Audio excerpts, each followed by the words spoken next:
नमो भगवते वासुदेवाय।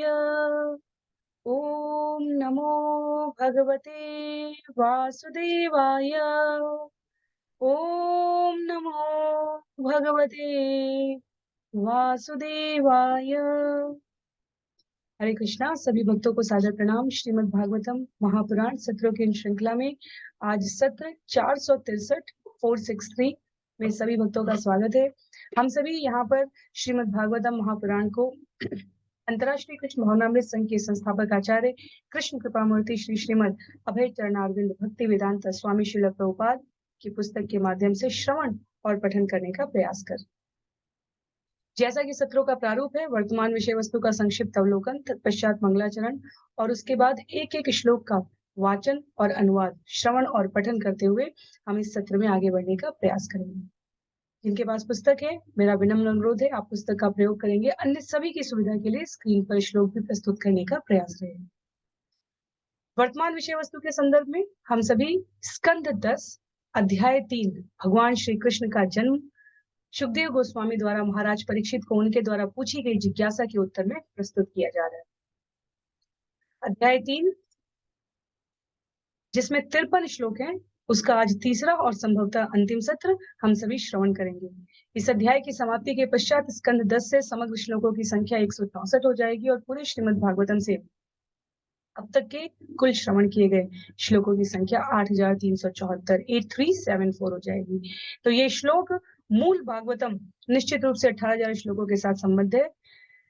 इसमें किसी को भी किसी स्तर की चिंता करने की, संशय करने की आवश्यकता नहीं है, क्योंकि प्रायः श्रील प्रभुपाद की पुस्तक के श्लोकों की संख्या के आधार पर प्रश्न ये होता है कि ये श्लोकों की संख्या मूल श्लोकों की संख्या से भिन्न क्यों है। तो इसका प्रस्तुतिकरण, स्पष्टीकरण कई बार दिया जा चुका है।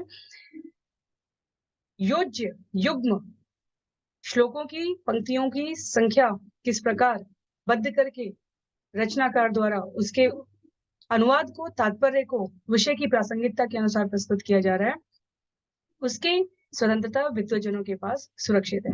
तो हमें और आपको अनुभव गम्य ज्ञान को जो गुरु शिष्य परंपरा में प्राप्त हो रहा है उसे श्रवण करते हुए अपने जीवन में आत्मसात करने का प्रयास कर रहे हैं। भगवान श्री कृष्ण के जन्म की इस अध्याय 3 की कथा में सुखदेव गोस्वामी महाराज परीक्षित को बताते हैं कि पहले वसुदेव द्वारा भगवान के सुंदर शब्दों में स्तुति की गई है, क्योंकि वसुदेव प्रतिनिधित्व करते हैं उस साधक का जिसके जीवन में भक्ति आ चुकी है।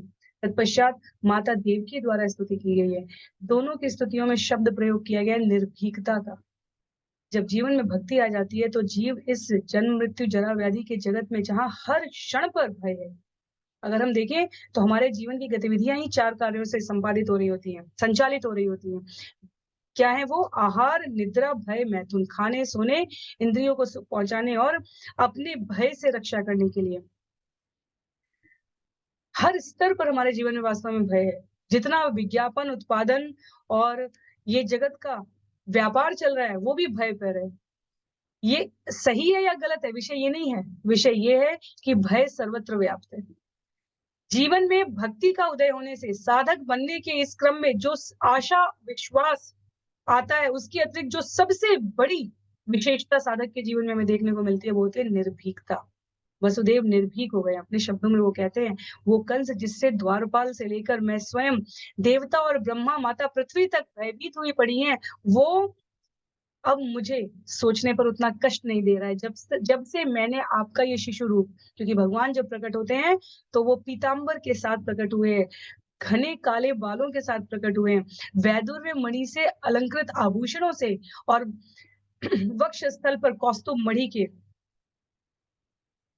इस सुंदर श्रृंगार में वसुदेव को दर्शन दे रहे हैं।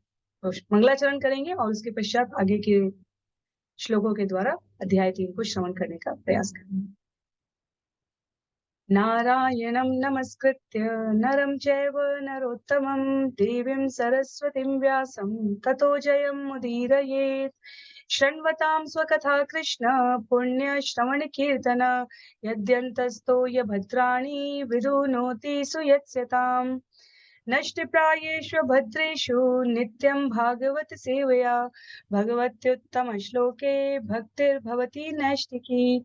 ओम ज्ञानतिमिरान्धस्य ज्ञानाञ्जनशलाकया चक्षुन्मीलितं येन तस्मै श्रीगुरुवे नमः। मूकं करोति वाचालं पङ्गुं लङ्घयते गिरिं यत्कृपातमहं वन्दे परमानन्दमाधवम्। वाञ्छाकल्पतरुभ्यश्च कृपा सिन्धुभ्य एव च पतितानां पावनेभ्यो वैष्णवेभ्यो नमो नमः। जय श्री कृष्ण चैतन्य प्रभु नित्यानंद, श्री अद्वैत गदाधर श्रीवासादि गौर भक्तवृंद। हरे कृष्णा कृष्ण कृष्ण हरे हरे, हरे राम राम राम हरे हरे, हरे कृष्णा कृष्ण कृष्ण हरे हरे, हरे राम राम राम हरे हरे, हरे कृष्णा कृष्ण कृष्ण हरे हरे, हरे राम राम राम हरे हरे। हरे कृष्णा। पुनः सभी भक्तों को सादर प्रणाम। सत्र 463 463 में हम सभी स्कंद 10 अध्याय 3 भगवान श्री कृष्ण का जन्म इसे श्रवण कर रहे हैं। श्लोक संख्या 27 से हम लोग आज के विषय को श्रवण करेंगे। जिनके पास पुस्तक है, मेरा अनुरोध है कि आप पुस्तक का प्रयोग करें। अन्य सभी की सुविधा के लिए मैं यहाँ स्क्रीन पर श्लोक प्रस्तुत कर दूंगी। नित्यो मर्त्यो मृत्यो व्यालभीत पलायन लोकान् सर्वान् निर्भयं नात्यगच्छत् त्वत्पादाब्जं प्राप्य यत्र क्षयाद्य सुस्तशेते मृत्यु अस्मात् अपैति। इस भौतिक जगत में कोई भी व्यक्ति जन्म, मृत्यु, बुढ़ापा तथा रोग इन 4 नियमों से छूट नहीं पाया, भले ही वह विविध लोकों में क्यों ना भाग जाए। किंतु हे प्रभु, अब चूंकि आप प्रकट हो चुके हैं, अतः मृत्यु आपके भय से दूर भाग रही है और सारे जीव आपकी दया से आपके चरण कमलों की शरण प्राप्त करके पूर्ण मानसिक शांति की नींद सो रहे हैं। माता देवहूति के ये वचन है। माता देवहूति हमें स्मरण करा रही है कि वास्तव में जन्म, मृत्यु, जरा, व्याधि, ये 4 ऐसे स्तर हैं, ऐसे घटक तत्व हैं जिनसे इस भौतिक जगत में कोई जीव नहीं बच पाया, कोई जीव नहीं। जरा और व्याधि केवल मनुष्य श्रेणी में नहीं, अन्य जीवों में भी होती है, और जन्म और मृत्यु तो होती ही होती है। तो ऐसा नहीं सोचना है केवल मनुष्य बूढ़ा होता है या मनुष्य को कष्ट होता है या मनुष्य को रोग होता है। जानवरों में भी होता है, अन्य पशु पक्षियों में भी होता है, अन्य योनियों में भी होता है। कह रही है माता कि इससे पूर्ववर्ती श्लोक में स्मरण करा रही है कि भगवान किसी की गतिविधियों से, किसी की सीमाओं से, किसी काल से आबद्ध नहीं है, अपितु ये सब कुछ भगवान के निर्देश पर चलता है। और अब यहाँ स्पष्ट कर रही है कि भौतिक जगत के जो 4 दुख हैं, कष्ट हैं, वो भी जो आपकी शरण में है, उनके लिए समयांतर पर अर्थात उस योनि के पश्चात वो जीव अपने आप को उनसे मुक्त कर सकते हैं। तो क्या कह रहे हैं? विषय है कि भौतिक जगत में प्रत्येक व्यक्ति जन्म, मृत्यु, जरा, व्याधि और इसके अतिरिक्त आहार, निद्रा, भय, मैथुन, भय से कार्यों को संपादित कर रहा है। और जो आपकी शरण में है वो निर्भीक है। भय भगवान से भाग जाता है। क्यों? क्योंकि अभय। इसका अर्थ ये नहीं है कि भय भगवान की रचना से पृथक कोई तत्व है, निश्चित रूप से है, भगवान की रचना का अंग है, लेकिन उनके लिए है जो शरणागत नहीं है, उनके लिए है जो भगवान के भक्त वत्सल स्वरूप से परिचित नहीं है, उनके लिए है जो भगवान की पतित पावन महिमा का अपने जीवन में अनुभव नहीं कर पाए। भगवान की दया से उनकी शरणागति में रहकर जीव पूर्ण मानसिक शांति पा सकता है। हमारे समस्त विद्वज्जन आचार्यों ने पूर्ण मानसिक शांति की अवस्था को प्राप्त किया है। जितनी व्यस्तता श्रील प्रभुपाद के जीवन में थी, उनके गुरु भक्ति सिद्धांत सरस्वती जी के जीवन में थी, उनके पिता भक्ति सिद्धांत सरस्वती जी के पिता भक्ति विनोद ठाकुर महाशय के जीवन में थी, वास्तव में उसका अंश ही हमारे जीवन में हो सकती है। हमें लगता है हम प्रतिदिन कितने व्यस्त हैं, सुबह उठने से लेकर रात तक सोने तक अनेकानेक काम है। इन 3 व्यक्तित्वों के नाम जो मैंने परंपरा में क्रमशः बताए हैं, ये अपने व्यक्तिगत, सामाजिक, व्यापारिक इनके लिए चैतन्य महाप्रभु के संदेश को पूरे विश्व में प्रचारित करना, जितनी व्यग्रता अपने व्यापार को बढ़ाने में व्यापारी को होती है, उतनी इन परिव्राजकाचार्य आचार्यों में थी।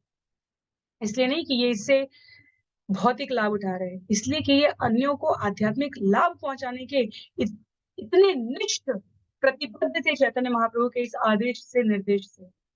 उतनी व्यस्तता में भी वो अपने आप को भगवान की शरणागति से, भगवान की सेवा से, भगवान की कृपा के अनुभव के लिए अपने जीवन को समर्पित करने से विलग नहीं रख पाते, उसमें जुड़े रहते थे। तो जन्म जन्मांतर का ये जो काल चक्र है, ये भाग जाता है जब जीव अपने आप को भगवान की शरणागति कर लेता है। इसलिए कहती है माता देवकी यहाँ पर कि जिन भक्तों ने भगवान के चरण कमलों में शरण ले रखी है, उन्हें भगवान के इस आश्वासन के अंतर्गत सुख की नींद मिलती है, यद गत्वा न निवर्तते आ ब्रह्म भुवनान लोक पुनरावर्तिनो अर्जुन। भगवत गीता अध्याय 8 श्लोक संख्या 16 को उद्धृत करते हुए, वास्तव में भगवत गीता अध्याय 8 श्लोक संख्या 5 से 15 तक का जो विषय है, वो 11 श्लोक हमें यदि संभव हो तो प्रतिदिन पढ़ लेना चाहिए। जितनी जीवन की इच्छाएं हैं, जितनी इस जीवन की भौतिक स्थिति के प्रति व्यग्रता है, वो प्रतिदिन स्मरण रहेगी तो निश्चित रूप से मृत्यु के दिन भी स्मरण रहेगी। मृत्यु की बात करना कोई निराशावाद नहीं है, इसलिए क्योंकि मृत्यु अवश्य भावी है। भक्त उत्सुक रहता है। नरोत्तम दास ठाकुर, भक्ति विनोद ठाकुर ये अपने गीत पद छंद रचना में अनुरोध करते हैं, मृत्यु कब मेरा वरण करेगी ताकि मुझे अगली जो योनि प्राप्त हो वो रावल में हो, श्रीमती राधा रानी के गृह में, उनके स्थान पर प्राप्त हो, वहां मैं राधा किशोरी को दर्शन प्राप्त कर सकूं, उनकी लीलाओं में सहभागिता कर सकूं। कहने का आशय यह है कि ये श्लोक हमें हमारे लक्ष्य के प्रति एकाग्र रखने में सहायक होते हैं। श्रील प्रभुपाद लिखते हैं, भगवान ने घोषणा की है कि जब तक मनुष्य इस लोक या ब्रह्मलोक या ब्रह्मांड के किसी भी लोक में रहेगा, उसे जन्म जन्मांतर कालचक्र के वशीभूत होना ही होना है। लेकिन जो मनुष्य भगवत धाम पहुंच जाता है, यद गत्वा जहां जाकर, यद जहां गत्वा जाकर न निवर्तन्ते, वहां से आने के बाद पुनः काल की सीमा में प्रवेश नहीं करना होगा। आगे कहती है माता श्लोक संख्या 28 में, सत्वं घोरात् उग्रसेनात्मजात्मा त्राहि त्रस्तान् भृत्यवित्रासहासी रूपं चैतं पौरुषं ध्यानधिष्ण्यं मा प्रत्यक्षं मांसदृशां कृशिष्ठा। हे प्रभु, आप अपने भक्तों के भय को दूर करने वाले हैं, अतएव मेरी आपसे प्रार्थना है कि आप कंस के विकराल भय से हमें बचाइए और हमें संरक्षण प्रदान कीजिए। योगी जन आपके विष्णु रूप का ध्यान में अनुभव करते हैं, कृपया इस रूप को उनके लिए अदृश्य बना दीजिए जो केवल भौतिक आंखों से देख सकते हैं। माता देव की यहाँ पर प्रार्थना कर रही है अपने करबद्ध विनम्र हृदय और नेत्रों से, हे भगवान, कंस के भय से हमें बचाकर संरक्षण प्रदान किया। माता देव की भक्ति का प्रतिनिधित्व करती है, वसुदेव भक्त का प्रतिनिधित्व कर रहे हैं, साधक का, और माता देव की भक्ति का प्रतिनिधित्व कर रही है।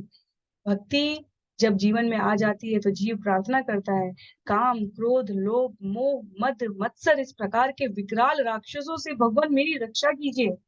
माता देव की कह रही है, कंस के विकराल भय से हमें बचाइए, संरक्षण प्रदान कीजिए।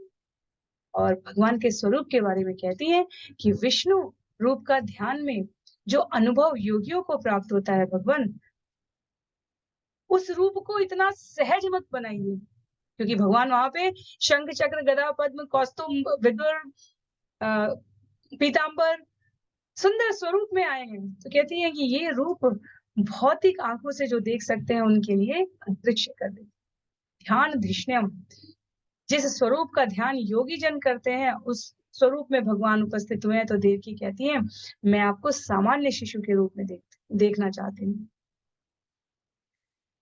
क्योंकि देवकी ने भगवान से पुत्र के रूप में आने का वर प्राप्त किया था। तो श्रील प्रभुपाद लिखते हैं यहाँ पर कि वो देखना चाह रही है कि क्या सचमुच भगवान प्रकट हुए हैं या वे विष्णु स्वरूप का स्वप्न देख रही हैं। तो मानवीय बालक को देखने का, विचार करने का भाव आता है। दूसरा यहाँ पर लिखते हैं श्रील प्रभुपाद कि यदि कंस ने विष्णु रूप देखा तो उसे निश्चय ही सुनिश्चितता हो जाएगी कि ये मेरा काल है, मुझे मारने आया है। पर यदि मानवीय रूप देखे तो हो सकता है कि मेरे इस पुत्र को वो बचा ले। तो मैया है ना, चाहे कितना भी ज्ञान, विज्ञान और भगवान के लिए सम्मान हो जीवन में, पर याचना तो शिशु की हुई है, प्रार्थना और वर तो शिशु का प्राप्त हुआ है, तो ममत्व तो रहेगा ही। इसलिए माता यहाँ पर प्रार्थना कर रही है, तो अपने मातृ स्नेह को व्यक्त कर रही है। श्रील प्रभुपाद कहते हैं कि मैया कह रही है, मैं जानती हूँ कि आपके इस दिव्य रूप की अनुभूति प्राय बड़े बड़े ऋषियों के ध्यान में हो चुकी है, पर मैं माँ हूँ, मुझे अभी भी भय है। किस बात का भय है? कि जैसे ही कंस को पता चलेगा कि आप प्रकट हो चुके हैं, वो आपको क्षति पहुंचा सकते। यशोदा मैया को कान्हा का सदैव संरक्षण करने का एक निष्ठ ध्यान बना रहता। यदि आने में गोधूली की बेला में एक क्षण भी देर होने लगता था, समय से पहले ही गोपियां, मैया यशोदा सब इंतजार करने लग जाते थे कि अब कान्हा आएगा, इस रास्ते आएगा, इस रास्ते आएगा। और जब जब जंगल में असुरों के संहार के समय, जैसे ब्रह्म विमोहन लीला के बाद, मुझे असुर का नाम नहीं याद आ रहा है,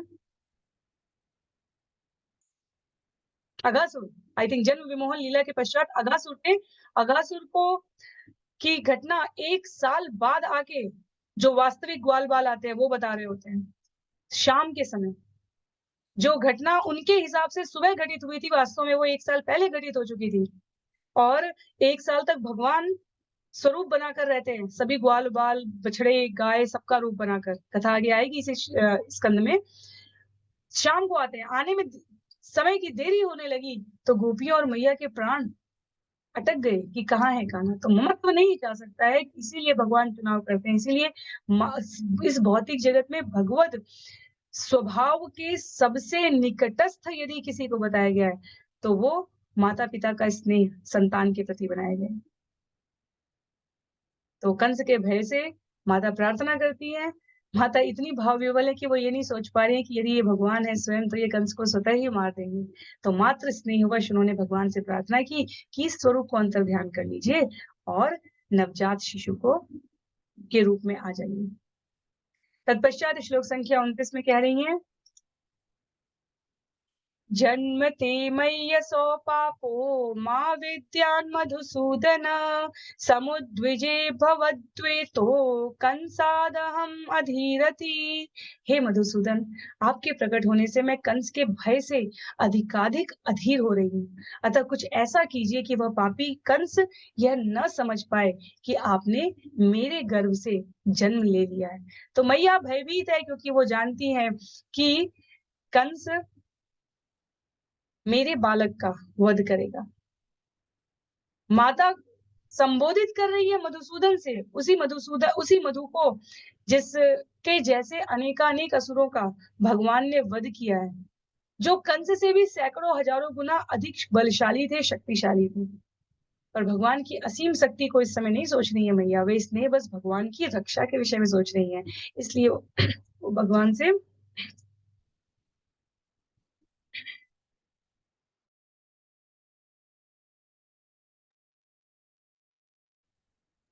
अदृश्य होने की प्रार्थना करती हैं भगवान से। श्लोक संख्या 30 में, उपसंगर विश्वात्मन अद रूपम अलौकिकम शंख चक्र गदा पद्म श्रिया जुष्टम चतुर्भुजम। हे प्रभु, आप सर्वव्यापी भगवान हैं और आपका यह चतुर्भुज रूप जिसमें आप शंख चक्र गदा तथा पद्म धारण किए हुए हैं, इस जगत के लिए अप्राकृत है। कृपया इस रूप को समेट लीजिए, अर्थात सामान्य मानवीय बालक बन जाइए, जिससे मैं आपको कहीं छिपाने का प्रयास कर सकूं। तो मां नहीं चाहती कि ये दिव्य बालक कंस के हाथों में आए। तो यद्यपि वसुदेव ने वचन दिया है कि वे कंस को हर बालक दे देंगे, लेकिन मैया इस बार वचन भंग करके बालक को छिपाना चाह रही है। पर चतुर्भुज रूप में तो छुपाया नहीं जा सकता, उसमें छुपाना तो असंभव है। इसलिए मैया प्रयास कर रही है कि भगवान सामान्य शिशु के रूप में आए तो वो कुछ प्रयत्न करे। विश्वं यदेतत् स्वतनो निशान्ते यथावकाशं पुरुष परो भवान् विभर्ति सोऽयं मम गर्भगोऽभूत् अहो नृलोकस्य विडम्बनं हि तत्। संहार के समय चर तथा अचर जीवों से युक्त सारी सृष्टियां आपके दिव्य शरीर में प्रवेश कर जाती हैं और बिना कठिनाई के वही ठहरी रहती हैं।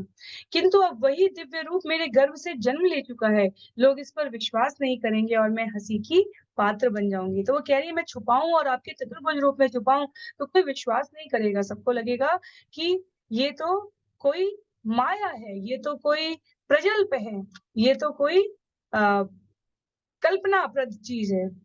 ऐसा बालक कैसे हो सकता है? तो कहती है कि अपने अस्तित्व में सबके अस्तित्व को समाहित करने वाले आप, अपने गर्भ में अनेकानेक असंख्य ब्रह्मांड सृष्टियों को धारण करने वाले आप, और वो भगवत तत्व मेरे गर्भ में इस रूप में जन्म ले चुका है। लोगों को इस पर विश्वास नहीं होगा। माता का ये स्नेह, जो प्रेम भक्ति की 5 अवस्था है, शांत, दास्य, सख्य, वात्सल्य और माधुर्य, श्रील प्रभुपाद कहते हैं इसमें वात्सल्य स्तर की है। वे अपने शाश्वत पुत्र कृष्ण के साथ प्रेम व्यापार करना चाहती थी, इसलिए वे चाहती थी कि वो अपना विष्णु स्वरूप भी समेट ले। तो आचार्यों ने इन एक एक स्कंद 10 की एक एक श्लोक और एक एक घटना पर आचार्य रत्नों की टीकाएं भरी हुई हैं। आगे उदाहरण के लिए पूतना के प्राण हरते समय भगवान आंख बंद करके दुग्ध पान करेंगे, इस पर अनेकानेक टिप्पणियां हैं। तो इसी प्रकार यहाँ क्यों ये शब्द कह रही है माता देव की, इसके लिए आचार्यों की टिप्पणियां हैं। श्रील विश्वनाथ चक्रवर्ती ठाकुर ने इस श्लोक की टीका में इस पर विशेष प्रकाश डाला है, जिसे श्रील प्रभुपाद यहाँ व्यक्त कर रहे हैं, कह रहे हैं कि ये माँ का पुत्र के साथ जो स्नेह भाव विनिमय है उसके अंतर्गत आता है। ये भौतिक स्तर पर नहीं, दिव्य आध्यात्मिक गुणों से युक्त जीव द्वारा प्रस्तुत किया जाता है। इसी प्रकार जब हम माधुर्य की बात करेंगे तो श्रीमती राधिका, श्रीमती राधा रानी अति आकृष्ट होती हैं।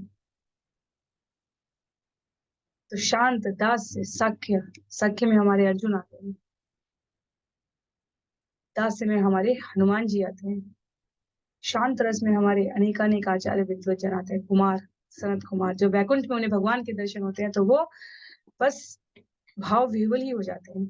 तो देवकी नहीं चाहती कि विष्णु को जन्म देने के कारण उनका उपहास हो, वो 2 भुजाओं वाले कृष्ण को चाह रही हैं, इसलिए वो भगवान से अपना स्वरूप बदलने की प्रार्थना करती हैं।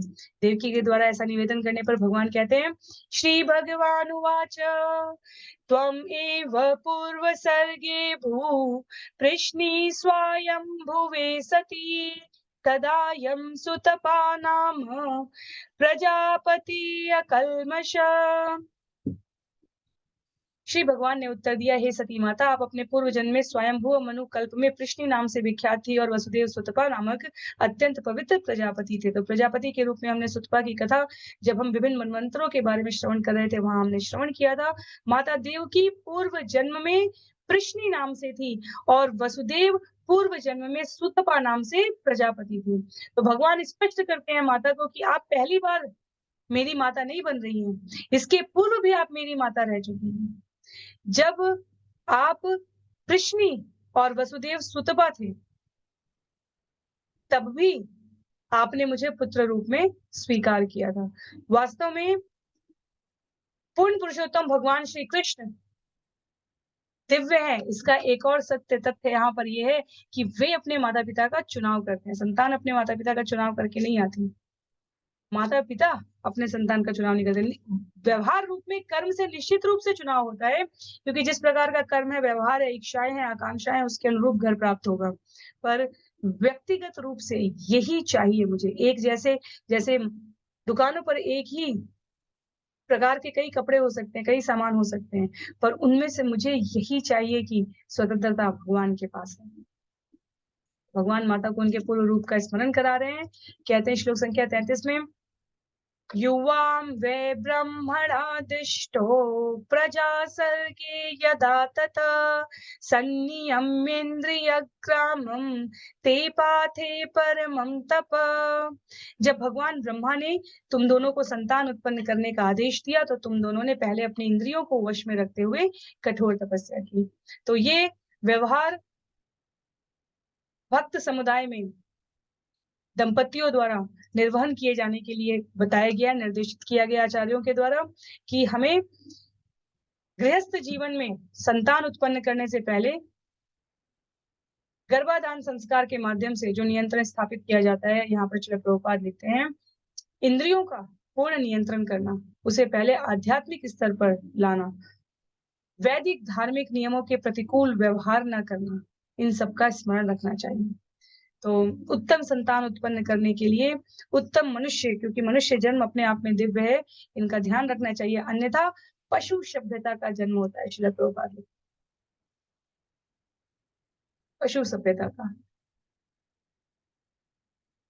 श्रील प्रभुपाद की वो प्रसिद्ध पंक्ति जो मैंने अपने पूर्ववर्ती और भक्तजनों से श्रवण किए और जो हमें सदैव स्मरण रखनी चाहिए वास्तव में, यदि कोई आध्यात्मिक प्रगति करने पर तुल जाए तो वह तब तक संतान उत्पन्न नहीं करेगा जब तक वह उस संतान को भक्त न बना सके। श्रीमद् भागवतम स्कंद 5 अध्याय 5 श्लोक संख्या 18 में कहा गया है, पिता न सस्यात्, जब तक मनुष्य अपनी संतान को मृत्यु से अर्थात जन्म मरण के चक्र से बचा पाने में समर्थ न हो तब तक उसे पिता नहीं बनना चाहिए। हमारे जीवन में ये स्पष्टता रहनी चाहिए कि जन्म मृत्यु जरा व्याधि, इनसे बचने का उपाय, इससे बचने का मार्ग क्या है, वो सबसे पहले हमें स्पष्ट होना चाहिए। और उसके पश्चात गृहस्थ जीवन जिन्होंने स्वीकार किया उनको अपने संतानों को भगवत शिक्षा देना अत्यंत आवश्यक है। इसके लिए किसी स्कूल में, विद्यालय में, कॉलेज में, संस्था में भगवत गीता पढ़ाए जाने की प्रतीक्षा नहीं करनी है। गुरु शिष्य परंपरा के अंतर्गत आचार्यों से अनुरोध करके नियमित रूप से घर पर भगवत गीता का पाठ होना चाहिए। तो माता पिता बनने का उत्तरदायित्व तब वहन करना चाहिए जब हम स्वयं भगवत भक्त बन चुके हैं और अपनी संतान को भगवत भक्त बनने की ओर प्रेरित कर सके। प्रभुपाद कहते हैं, कोई संतान उत्पन्न करे या ना करे, कुत्तों और बिल्लियों जैसी जनसंख्या से मानव समाज कभी सुखी नहीं रह सकता। आध्यात्मिक शिक्षा दिए जाने की अत्यंत आवश्यकता है ताकि गृहस्थ में युक्त दंपत्ति तपस्या करके भक्तों को जन्म दें। कुत्ते और बिल्लियों की तरह साधारण संतानें उत्पन्न करने से क्या लाभ। तो कुत्ते और बिल्ली कहने का अभिप्राय यहाँ पर किसी के लिए अपशब्द नहीं है, यहाँ पर किसी को निकृष्ट बताना नहीं है, यहाँ पर ये महत्व डालने के लिए बताया जा रहा है कि मनुष्य जीवन का हेतु क्या है। पशुओं की भांति खाने, सोने, अपने आप को इंद्रिय सुख देने और अपनी रक्षा करना नहीं है, अपितु उससे एक स्तर सकाम से एक स्तर ऊपर जाकर अपने अस्तित्व के बारे में जिज्ञासा करने के लिए। तो साधारण और विशिष्टता के अर्थ के लिए यहाँ कुत्ते बिल्ली शब्द का प्रयोग हुआ है, किसी की संतान के लिए नहीं हुआ है। भाव में उपमा और अलंकार जिन उदाहरणों से प्रस्तुत किया जाए उनको उसी सापेक्ष में समझना है। अनुरोध है आचार्यों का कि गृहस्थियों द्वारा योग युक्त व्यवहार करके, भोग युक्त व्यवहार नहीं, योग युक्त व्यवहार करके उसके पश्चात गृहस्थ जीवन में संतानोत्पत्ति के लिए बढ़ना चाहिए। तो स्वयं भी प्रयत्नशील रहे मनुष्य जीवन का उद्देश्य प्राप्त करने के लिए, योगपूर्ण जीवन अपनाने के लिए और संतान को भी जन्म मृत्यु जरा व्याधि से बचने का मार्ग सुस्पष्ट कराने के लिए। श्लोक संख्या 34 और 35 में,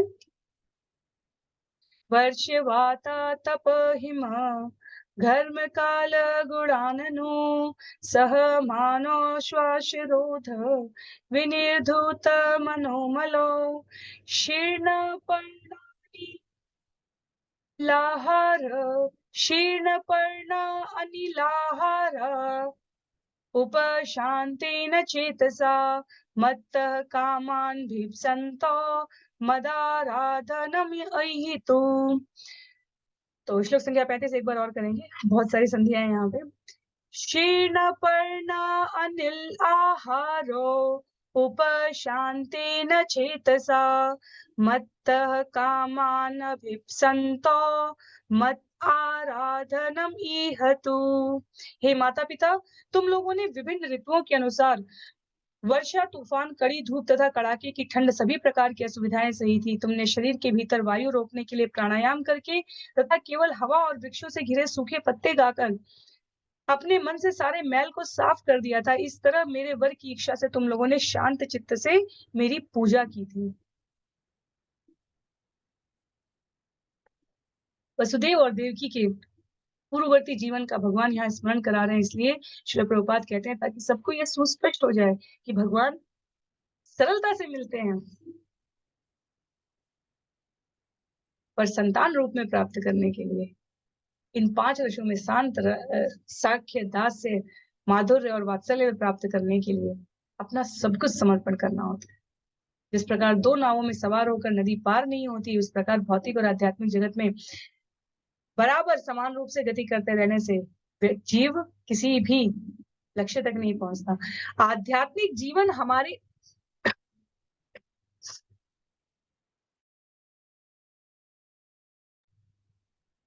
आध्यात्मिक जीवन हमारे दिन प्रति के व्यवहार के केंद्र में आना चाहिए। हमारा भौतिक जीवन हमारे आध्यात्मिक जीवन के चारों तरफ होना चाहिए।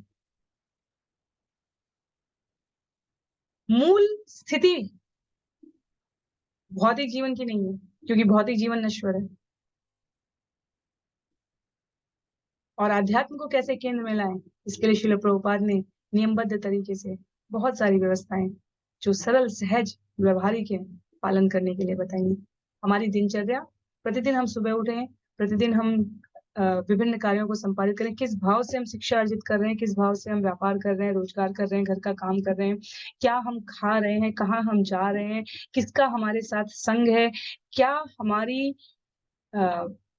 विचारधारा है, क्या हमारा व्यवहार है, क्या हमारी आदतें हैं, ये सब मिलकर आध्यात्मिक जीवन को योजित करता है। अभी तक यदि हमारे जीवन में सब कुछ भौतिक जीवन के आसपास है, तो उसको क्रमशः हमें प्रयास करना चाहिए कि आध्यात्मिक जीवन की केंद्र में आके फिर भौतिक जीवन सामान्य रहना चाहिए, आध्यात्मिक जीवन उन्नत होना चाहिए। आचार्य कहते हैं हम क्या करते हैं, हम भौतिक जीवन उन्नत करना चाहते हैं और आध्यात्मिक जीवन सामान्य रखते हैं। तो हमें आध्यात्मिक को असाधारण कर देना है और भौतिक तो साधारण है।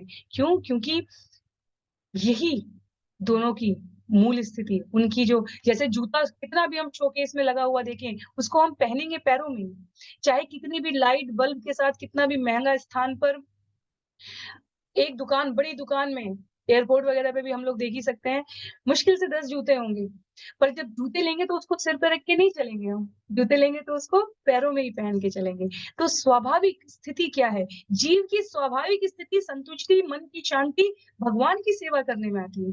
भौतिक सुखों को अर्जित करते करते करते करते आज तक कोई सुखी नहीं हुआ, जन्म जन्मांतर तक सुखी नहीं हुआ, क्योंकि ये जो प्रोग्रामिंग है, ये जो सॉफ्टवेयर है, ये जो सृष्टि है, इसकी रचना स्वयं भगवान ने की है।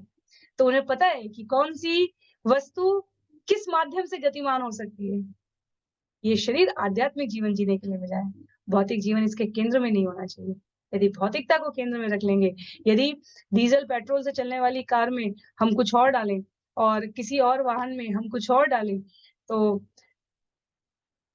स्थिति बड़ी विकट हो जाएगी, बड़ी प्रक्षन्न हो जाएगी। इसलिए यहाँ पर संतान के लिए कहा गया है, गृहस्थ के लिए कहा गया है, और भक्त साधक बनने के लिए क्या व्यवहार किया जाना चाहिए वो बताया गया है। श्लोक संख्या 36 में कहते हैं एवं वाम तप्यतो तीव्रम तप परम दुष्करम दिव्य वर्ष सहस्त्राणि द्वादशेयु मतात्मनो। इस तरह तुम दोनों ने मेरी चेतना कृष्ण भावना में कठिन तपस्या करते हुए 12,000 दिव्य वर्ष बिता दिए। तो कृष्णी और सुतपा ने ये 12,000 वर्ष बिताए जो भगवान उन्हें स्मरण करा रहे हैं। तदा वाम परितुष्टो हम अमुना वपुषा अनघे तपसा श्रद्धया नित्यं भक्त्या च हृदि भावित प्रादुरासं वरदाढ्य युवयो कामदित्सया वीर्यतां वर इत्युक्ते मादृशो वामृतसुत प्रादुरासं वरदराट युवयो कामदित्सया व्रीयतां वर इत्युक्ते मादृशो वामृतसुत।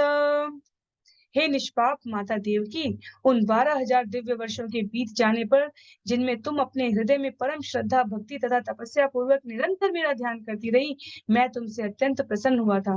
क्योंकि मैं वर देने वालों में सर्वश्रेष्ठ हूँ, अतः मैं इसी कृष्ण रूप में प्रकट हुआ कि तुम मनोवांछित वर मांगो।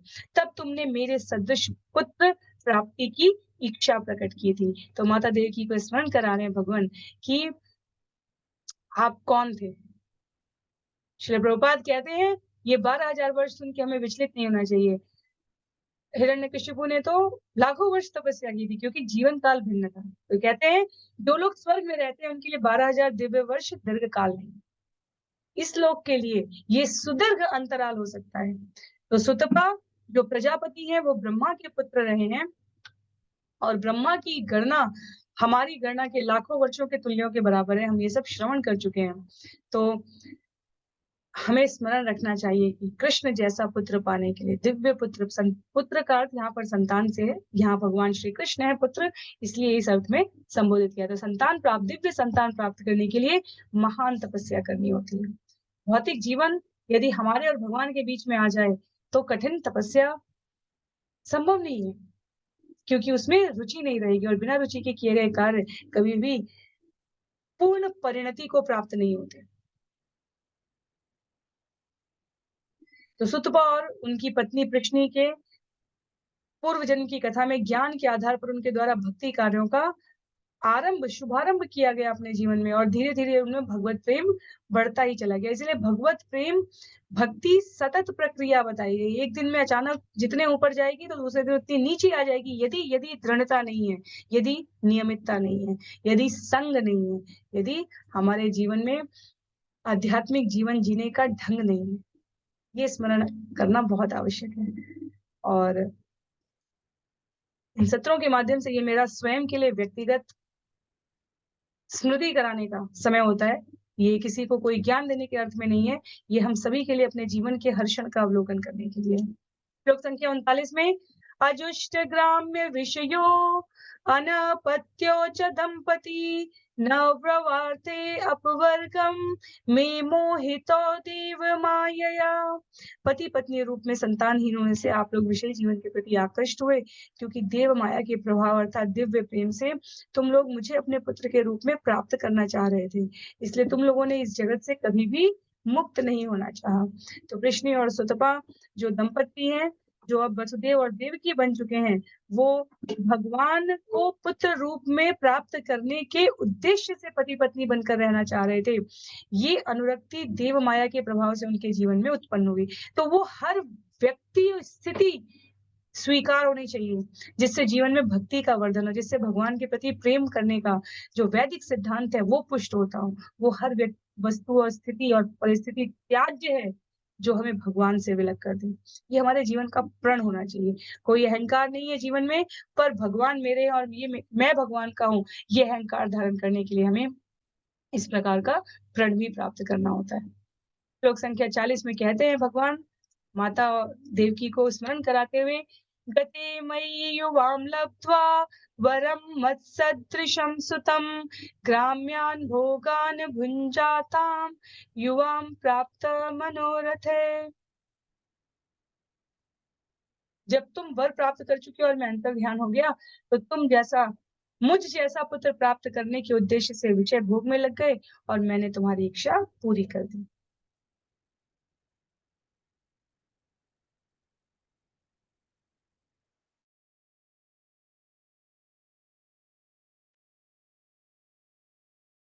तो कहते हैं यहाँ पर भगवान कि आप दोनों के पति पत्नी के रूप में रहने का उद्देश्य मुझे पुत्र के रूप में, संतान के रूप में प्राप्त करना था।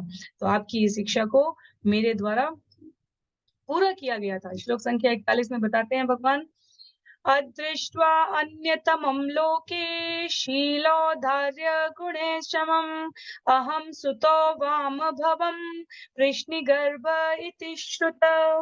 चूंकि मुझे सरलता तथा शील के दूसरे गुणों में तुम जैसा बढ़ा चढ़ाने कोई व्यक्ति नहीं मिला, अतः मैं कृष्णि गर्भ के रूप में उत्पन्न हुआ। तो कृष्णि और सुतपा से भगवान का जो अवतार बताया गया, कृष्णि गर्भ इति सोयम त्रेता युगावतारो लक्ष्यते। श्री विश्वनाथ चक्रवर्ती ठाकुर की टीका को उल्लिखित करते हैं श्रील प्रभुपाद कि त्रेता युग में भगवान कृष्णि गर्भ के रूप में भी उपस्थित हुए। श्लोक संख्या 42 में एक जन्म में वो कृष्णि गर्भ बने हैं, दूसरे जन्म में तयो वाम पुनः एव अहम आदित्याम आस कश्यपात् उपेन्द्र इति विख्यातो वामनत्वाच्च वामन तयोर्वा पुनरेवाहम् आदित्यामास कश्यपात् उपेन्द्र इति विख्यातो वामनत्वाच्च वामन। मैं अगले युग में तुम दोनों से माता अदिति तथा पिता कश्यप से पुनः प्रकट हुआ। मैं उपेन्द्र नाम से विख्यात हुआ और बौना होने के कारण मैं वामन भी कहलाया। तृतीये अस्मिन् भवेऽहं वे तेनैव वपुषा त्वाम जातो भूयस्तयोरेव सत्यं मे व्याह्यतं सति। हे परम सती माता, मैं वही व्यक्ति अब तीसरी बार तुम दोनों के पुत्र के रूप में प्रकट हुआ हूँ। मेरे वचनों को सत्य माने। तो मैया की जो किंचित मात्र की ये विष्णु ही है, मैं विष्णु स्वरूप का स्वप्न तो नहीं देख रही हूँ, या मुझे वास्तव में भगवान पुत्र के रूप में प्राप्त हो गए हैं। जो हमने अभी कुछ श्लोक पहले पढ़ा, भगवान के द्वारा यहाँ शब्दों के द्वारा माता को संबोधित करते हुए उसका स्पष्टीकरण दे दिया गया कि माता केवल इस रूप में नहीं, पिछले 2 जन्मों में भी आप मुझे प्राप्त कर चुकी हैं। कृष्ण और सुतपा के रूप में जब आप और वसुदेव पति पत्नी थे, तो मैं कृष्ण गर्भ के रूप में त्रेता युग में अवतरित हुआ हूँ। और जब अब आप यहाँ मुझे कृष्ण रूप में प्राप्त कर रहे हैं, उससे पहले भी मैंने वामन रूप, हम वामन जो है विशेषता है, एडजेक्टिव है, वामन रूप विशेषता है, उपेंद्र नाम से माता अदिति और पिता कश्यप के संयोग से प्रकट हुआ हूं। तो वो भी आप दोनों ही थे। इस प्रकार से साक्षात प्रकट होते हैं। पहले 2 अवतार में भगवान अंश रूप में आते हैं, कृष्ण गर्भ और वामन के रूप में। श्री जीव गोस्वामी के कृष्ण संदर्भ में इसकी व्याख्या प्रस्तुत की गई है कि इस तीसरे जन्म में वे साक्षात भगवान के रूप में आ रहे हैं। श्लोक संख्या 44 में कहते हैं, एतद् वाम दर्शितं रूपं प्राग्जन्म स्मरणाय मे नान्यथा मद्भवं ज्ञानं मर्त्यलिंगेन जायते। मैंने तुम लोगों को यह विष्णु रूप मात्र अपने पूर्व जन्मों का स्मरण कराने के लिए दिखलाया है। अन्यथा यदि मैं सामान्य बालक की तरह प्रकट होता तो तुम लोगों को विश्वास ना हो पाता कि भगवान विष्णु सचमुच प्रकट हुए हैं। तो देवकी ने पहली बार भगवान को नहीं स्वीकार किया संतान रूप में, 2 बार और किया। और भगवान कहते हैं कि तुमको उन जन्मों का स्मरण कराने के लिए मैया मैं इस स्वरूप में आया। यदि मैं सामान्य शिशु के रूप में आता तो तुम भयभीत ही रहते कि पता नहीं कंस मार न दे, कैसे मैं अपनी संतान की रक्षा कर सकूं। संख्या में तो ये 7वां हुआ कि 8वां हुआ, क्योंकि बलराम के समय तो गर्भपात कहा गया है। तो ये सारी दुविधाएं तुम्हारे जन्म मेरे जन्म के साथ आपके मस्तिष्क में ना आ जाए, इसके लिए मैंने इस स्वरूप को प्रकट किया है।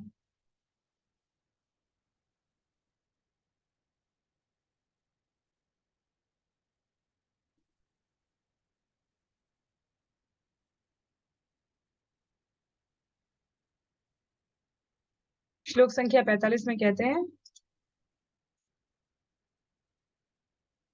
युवा माम पुत्र भावेन ब्रह्म भावेन चास्कृत चिन्तयन्तो कृतस्नेहो यास्येते मद्गतिं पराम।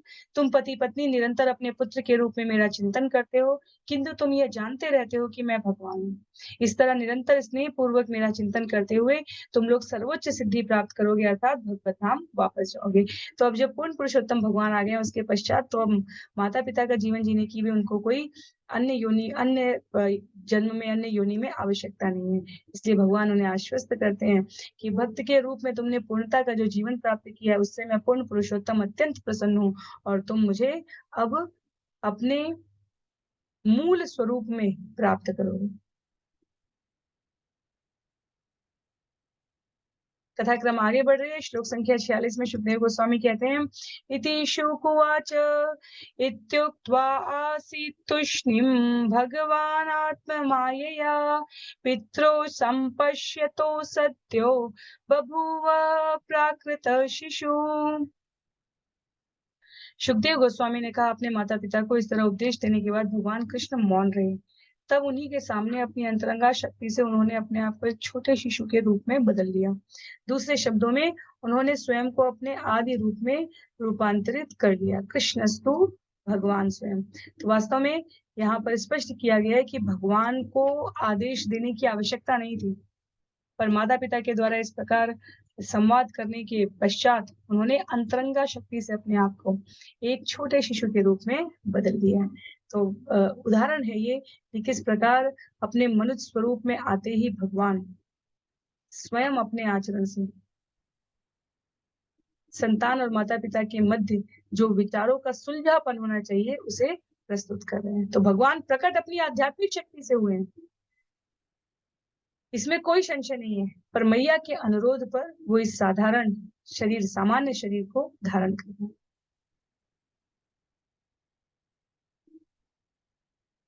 श्लोक संख्या 47।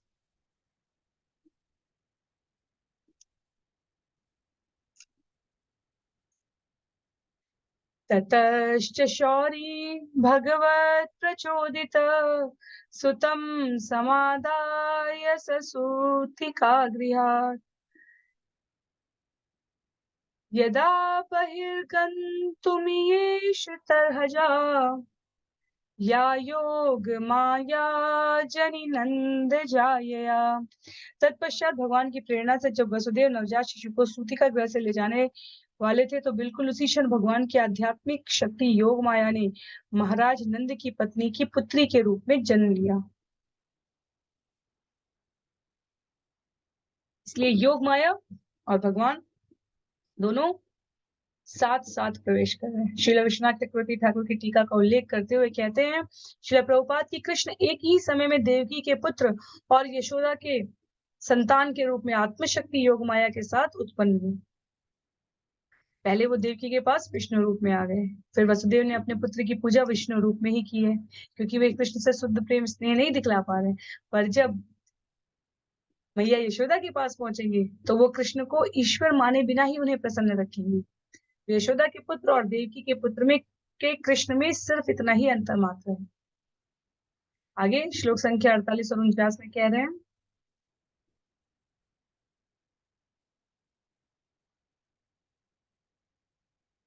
तया ह्यप्रत्यसर्ववृत्तिषु द्वास्थेषु पौरेष्वपि सायिते स्वत् द्वारश्च सर्वा पिहिता दुरत्यया बृहत् कपाटाय सकील शृंगले ता कृष्णवाहे वसुदेवा कृते स्वयं व्यवर्यन्त यथा तमोरवे ववर्ष पर्जन्य उपांशुगर्जित शेषोन्वगात्वार निवारयन् फणे। योग माया के प्रभाव से सारे द्वारपाल गहरी नींद में सो गए, उनकी इंद्रियां निष्क्रिय हो गई और घर के अन्य लोग भी गहरी नींद में सो गए।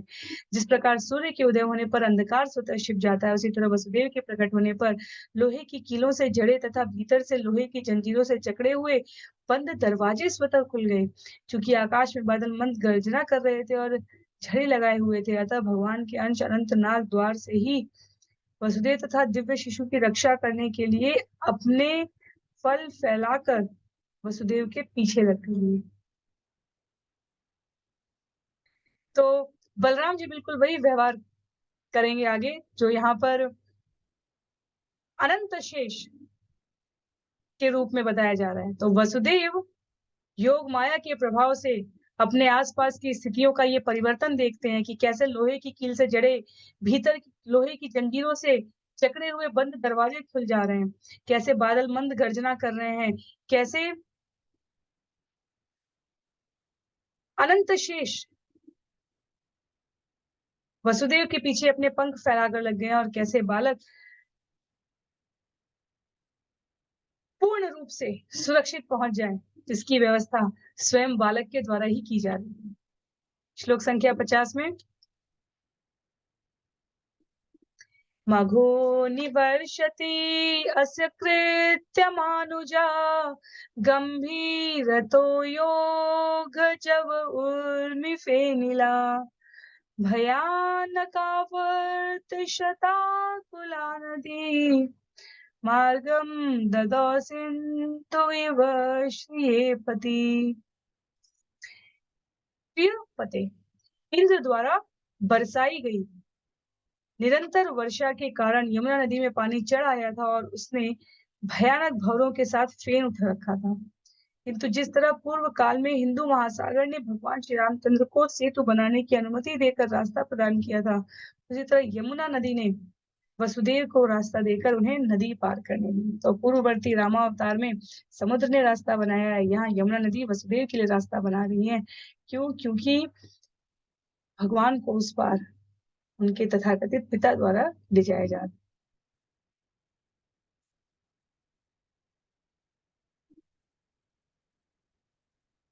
श्लोक संख्या 51 में कहते हैं नंद व्रजम शौर्य रूपेत्य तत्र तान गोपान प्रसुप्तानुलभ्य निद्रया सुतम यशोदा शयने निधायत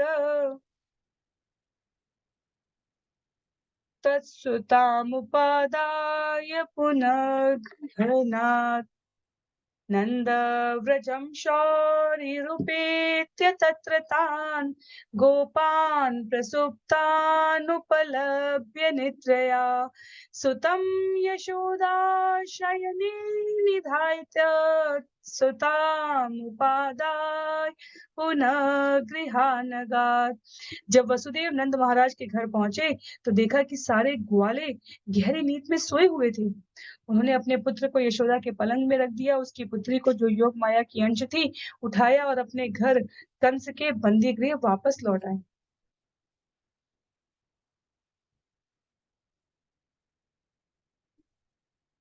तो रात रात की ये यात्रा है जो मथुरा से वृंदावन, वृंदावन से मथुरा यमुना नदी द्वारा रास्ता प्रदान किया गया है। वसुदेव ने वहां पर कृष्ण को रखा है, योग माया की अंश जो यशोदा की पुत्री के रूप में उपस्थित है उनको ले आया। प्रश्न आता है कि नंद महाराज के यहाँ जाकर उनकी पुत्री को ले आने के उपक्रम का क्या अर्थ है? इसका अर्थ यदि किसी धूर्त द्वारा, यदि किसी मायावादी द्वारा, यदि किसी मिथ्या अहंकार के व्यक्ति द्वारा इस अर्थ में कहा जाए कि पुत्र को बचा लिया और पुत्री को मारने चले गए, यहाँ पर श्रील प्रभुपाद विश्वनाथ चक्रवर्ती ठाकुर की टीका को प्रस्तुत करते हैं। किसी भी अर्थ में किसी अन्य के बालक की बलि देकर अपने बच्चे की रक्षा करने का और कन्या या पुत्र का अंतर, इन दोनों ही कारणों के लिए वसुदेव को यहाँ पर दोषी नहीं ठहराया जा सकता। वसुदेव को निर्दय नहीं कहा जा रहा है। नंद और वसुदेव परम मित्र रहे, ये संबंधियों में आते हैं। एक का दूसरे पर अतिशय विश्वास है। हमें विस्मृत नहीं करना चाहिए कि कारागार में भेजे जाने से पहले वसुदेव राजसिक वैभव वाला जीवन जी रहे थे। दूसरा अर्थ है यहाँ पर कि यदि हम व्यवहारिक स्थितियों में देखें तो किसी कारागार के अंदर से, भीतर से, लकड़ी से, कील से ठुके हुए दरवाजे खुल जाना, द्वारपालों का सो जाना, तत्पश्चात इतनी भीषण वर्षा में यमुना नदी द्वारा रास्ता दिया जाना, अनंत शेष पीछे पीछे बालक की, शिशु की रक्षा करते हुए, उनको बचाते हुए ले जा रहे हैं। इंद्र के इस गर्जन के मध्य भी भगवान की योग माया की प्रेरणा से वसुदेव वहां पहुंचे हैं और इसलिए नंद और वसुदेव के मध्य जो ये कार्य संपादित हो रहे हैं, इसका उत्तर लिखा ये सब योग माया के वशीभूत होकर भगवान की दैवीय योजना के अंतर्गत हो रहे हैं।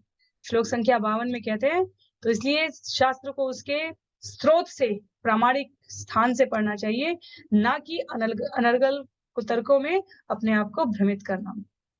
श्लोक संख्या 52 में देवक्याशयनेन्यस्य वसुदेवोऽथ दारिकां प्रतिमुच्य पदोर्लोहम् आस्ते पूर्ववदावृत। वसुदेव ने लड़की को देवकी के पलंग पर रख दिया और अपने पांवों में बेड़ियां पहन ली तथा पहले की तरह बन गए।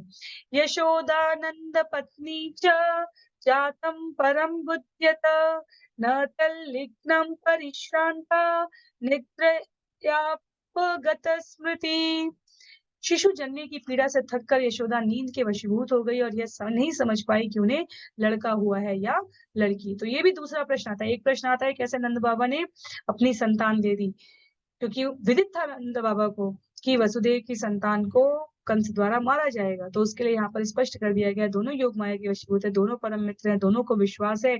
वसुदेव ने निश्चित रूप से संबोधित किया है नंद बाबा को दैव योग की इस प्रेरणा का अर्थ स्पष्ट करने के लिए, क्योंकि स्वयं उन्हें बताया गया कि इस शिशु को वहां पहुंचा दो, वहां से इस शिशु को ले आओ।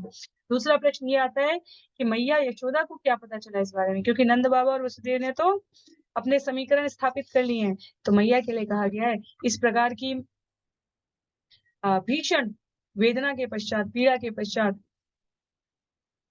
मैया ये स्मरण नहीं रख पाई हैं कि उन्होंने कन्या को जन्म दिया है या पुत्र को जन्म दिया है। तो वैसे दूसरा जो यहाँ पर उत्तर दिया है श्रील प्रभुपाद ने, वो ये भी दिया है कि नंद बाबा और यशोदा मैया को मध्यवर्ती समय में अपने जीवन के युवावस्था में नहीं संतानोत्पत्ति हुई है, तो वो आश्चर्यचकित, विस्मृत और प्रसन्नता से आह्लादित यूं ही अपने आप को जिस प्रकार कहते हैं सातवें आकाश पे, आसमान पर अनुभव कर रहे हैं कि उनको संतान हुई है। उन्हें ये स्मरण ही नहीं है कि कन्या हुई है या, क्योंकि महत्व की बात ये नहीं थी कि लड़का हुआ है या लड़की, महत्व की बात ये थी वहां पर कि संतान हुई है।